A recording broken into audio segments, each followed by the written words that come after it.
જૂનાગઢના C division police સ્ટેશનના police inspector વત્સલકુમાર સાવજ અને તેમની ટીમ પર ગંભીર હુમલો કરવામાં આવ્યો છે।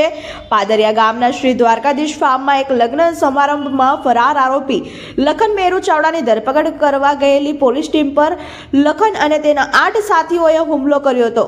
રાત્રે 11 વાગે પોલીસ ટીમે હુણ પરિવારના લગ્નમાં હાજર રહેલા લખન મેરુને પકડવા માટે ખેતરને ચારે બાજુથી ઘેરી લીધો હતો। જ્યારે પીઆઈ સાવજે લખન મેરુને સ્ટેજની પાછળથી પકડ્યો હતો ત્યારે તેણે ભાગવાનો પ્રયાસ કર્યો હતો।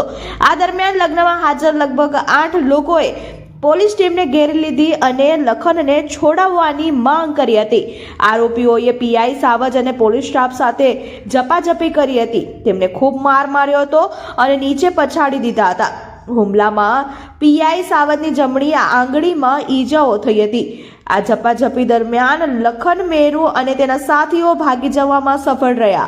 તાલુકા પોલીસ સ્ટેશનમાં લખન મેરુ ચાવડા અને અન્ય 8 અજાણ્યા શખ્સો વિરુદ્ધ ગુનો નોંધવામાં આવ્યો છે અને પોલીસે આરોપીઓની ધરપકડ કરી વધુ તપાસ હાથ ધરી છે।